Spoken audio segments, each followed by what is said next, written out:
Welcome, everyone, to the next in our series of LinkedIn Lives with my colleagues, Nicki Wakefield and Pete Brown. We're delighted to share our insights on all topics, the future of work, the power of people reimagined. Today, we are joined by our financial services global advisory leader, Nicki Wakefield, based in Singapore, dear friends of Pete and I's. And we're really going to talk about financial institutions and what they're thinking about in terms of talent. So, Nicki, hybrid work in financial services, is this going to work? The killer question straight in. First, let me say how wonderful it is to be here with the two of you. It's been too long since we've been in the same city at the same time, but it's just nice, isn't it, to stop for 15, 20 minutes and have a chat.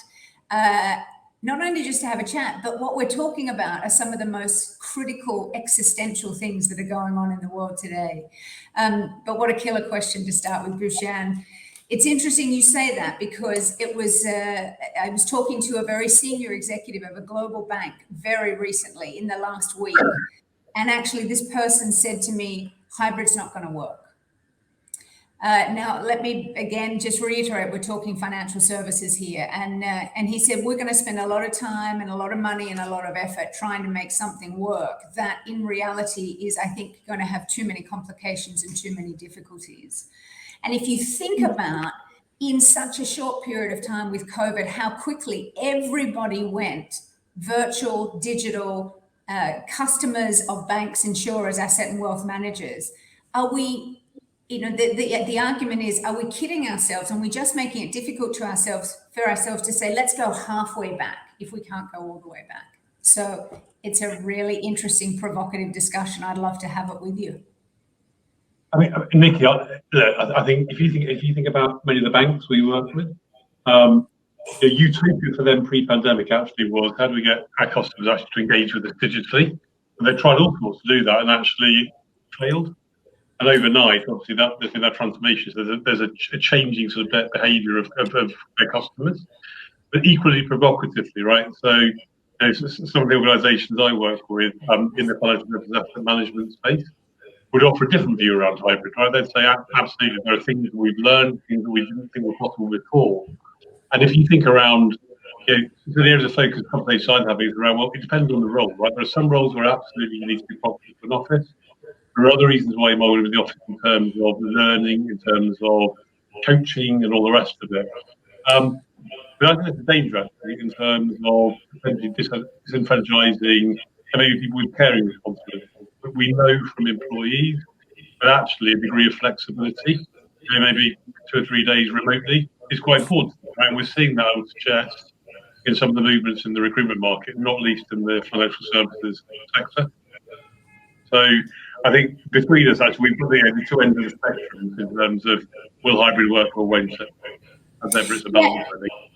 Look, Pete, I actually think I think the three of us could sit here and logically make an argument either way, that we should try and get all the way or as close as possible, get everyone back into the office. Better motion, better mentoring, better coaching, potentially better innovation. Some people still think better productivity, even though we saw all the data around what happened with productivity. And yet I think so many of us could also argue with the great resignation going on at the moment, with so many people saying, if you force me back into the office, even when it's safer, I will choose another role. We see in some markets, in financial services, that something in the order of 60% of people are looking for new roles. I mean, if this is just a space in time and we come out of this, I think institutions will cope. But nobody can cope with 60%, potential 60% levels of turnover.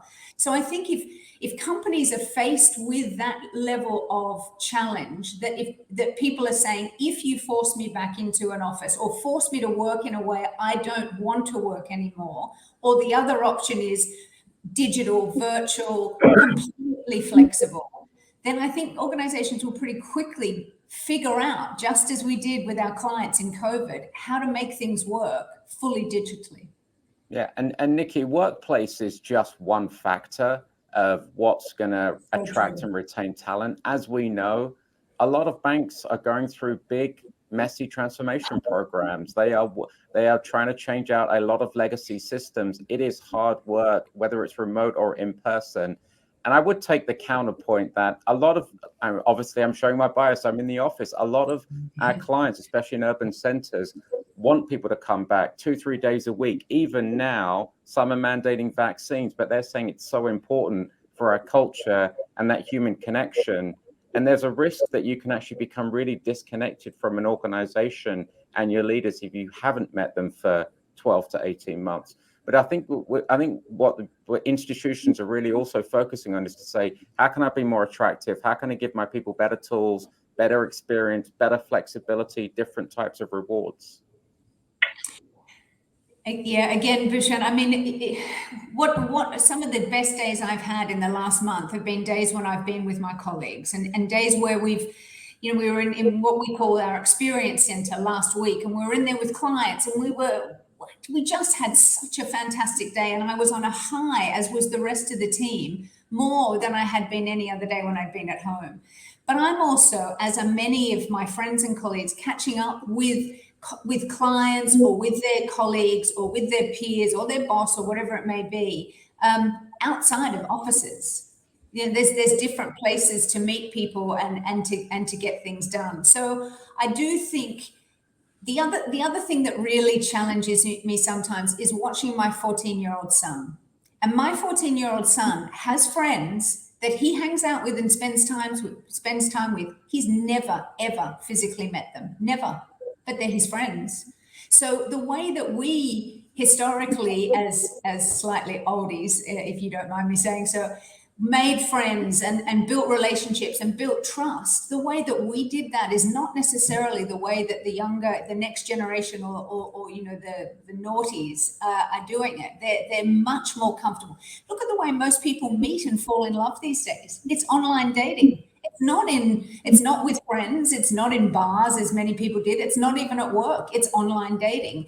Things are changing. And I just wonder, and I think this is where this executive was getting to. If we were to start our own business today, the three of us, would we start a hybrid business or would we start a digital first business? Would we start a virtual first business? It's just an interesting question to ask. Yeah, I mean, I think it depends on what we're doing, actually, Nicki, to answer that question. But I mean, just to add, I think, you know, all these things happening. I mean, you know, if we had technology, right, that's not slowed down; it's increased the impact of technology on the workplace and in financial services. There was a report from the WEF recently, Future Work 2020, which says, you know, in financial services, 20% of the jobs will disappear. Half the jobs will dramatically change because of technology. And I'll circle back actually to that point around the workplace and the connection, if you like, with your line manager, right? So again, we know from the research we do, levels of trust in the broader workforce, actually, they trust the organisation they work for more than they do governments and institutions, albeit the level of trust is still quite low. And then when you drill down even further, the level of trust is with their line manager, the person they connect with most on a daily basis. For me, it's that balance. You know, when you spoke about, you know, you were a couple of days in the office, you know, your whole face brightened up, you're excited, you're passionate. And that's certainly something I'm seeing. I've spent 3 days in the office last week, as in yesterday and in tomorrow, right? And like you, I share that kind of excitement and that connectivity. I learn a lot and make connections that I don't when I'm looking down the Zoom screen all day long. Yeah, I agree, Pete, and I felt my own excitement as I said it, actually. But we're only 2 years into figuring out how to do this virtual, digital way of working. Not even 2 years. I mean, what are we about 22 months, 20 months maybe into when COVID and the pandemic really started to have an impact, and many of us had to go back into our homes and not go into the workforce. So I think we also need to be careful not to assume that this is as good as it gets. I think it's going to get better and better. And the three of us have done lots of things together in virtual reality and those kind of things. So I think, please don't misunderstand. I'm not saying I advocate full digital, full virtual. What I'm saying is that I think that an argument can be made for it. And I do think we need to watch some of the real risks and some of the complications about some people being in the office and some people being at home. And I really worry about that, the inequality that is created when that is the situation. Yeah, and to your point, Nicki, about those remote first companies, if we were building a fintech business, we wouldn't have bricks and mortar, we wouldn't have the real estate, we wouldn't have the branches, we'd have a whole different set of routines and we'd have talent anywhere. Again, that's, I think, one end of the spectrum. But I'd like to go back to online dating. So just like the dating industry has been digitized, our clients in financial services has been on a digital journey, even pre-pandemic. We're helping a bunch kind of digitizing their customer experience, digitizing their employee experience. There's still a ton of work to do there. And digital institutions need digitally savvy people. So any perspectives there? Yeah, I mean, I think we're actually doing work, Pete and I doing some of it together, but we're doing work, as you know, Bhushan, with a lot of different, whether it's banks or asset and wealth managers or insurers, a lot of work with them at the moment, because they're incredibly focused on workforce strategy, workforce planning. What skills do I need now? We used to talk about the future. Now we're saying, what skills do I need now? What skills am I going to need in the next 3 to 5 years?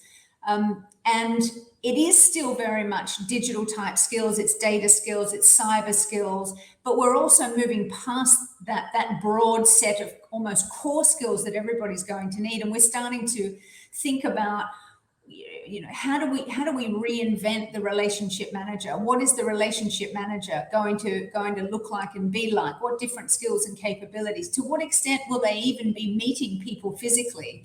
And what kind of tools and technologies will be required? So I think it would be safe to say every financial institution at the moment is radically questioning how to access these new skills right now, let alone how to access them in the next couple of years, and is really grappling with, do I upskill, do I hire and recruit, do I become part of a bigger ecosystem and get more partners?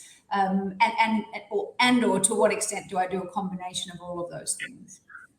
Just on that point on upskilling though, Nicki, right? And you're right, lots of focus on that. But again, for me, there's a warning sign there. If you look in terms of people's ability to access that, we know if people are basically, if you've got a degree or above, then you will say actually you get pretty good access to a wide variety of training to upskill. If you've got a school leaver qualification, actually that number drops off a cliff. Right? And then if you think about that logically, some of those jobs we talked about that are disappearing will disappear because of technology. The urgency to actually upskill that workforce. And if they're not getting that access, either because they haven't got the infrastructure to access it, or because organisations aren't actually making it available, there's a potential issue brewing there as well. So I think there's something around that equality of access to upskilling opportunity for these new jobs. I completely agree. I completely agree, Pete. And I don't think organizations alone can solve that. I think that's when you need to bring the ecosystem of governments and organizations and NGOs and others into play to try and solve that. That is a really big challenge. Yeah, and we asked 700 execs in the US, a number from financial institutions, what their biggest priority was when they think about the next 12 to 18 months. Number one issue was, we want to redesign work, introduce automation to eliminate the reliance on key individuals. So whilst that might look like a good thing because we have key person risk and we're going to automate and redesign work, as Pete said, if you don't bring those people along, and some of those people may not have the right prerequisite skills to go work in other parts of your institution, but if you're not working with education institutions, governments to say, how do we bring big swaths of populations along? We could be talking 20,000 people in branches. We could be talking, and around the world, banks employ lots of people. There's a huge societal responsibility there, even though our clients are investing and looking to move to the cloud and digitize work.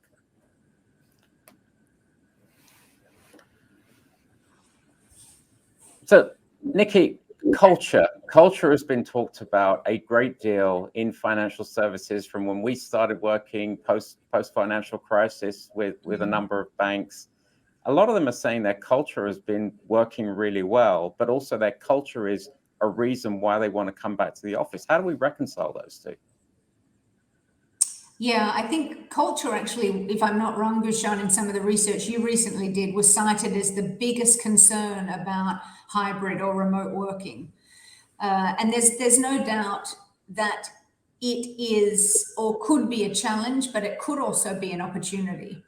I think one of the things I believe we have done is I believe we have taken what we did physically and we've just made it remote. And I don't think we have yet said, what is the new way of being? What is the new way of working? How do we actually redefine how our organization is structured and the roles and the jobs we do and how we do those jobs? And that is fundamentally what culture is, how we do things around here, how we interact with each other, how we behave. So I think there is this next phase that we're going to go into, which is actually moving from what we did physically, we now do virtually, to actually let's do things in a much different and better way.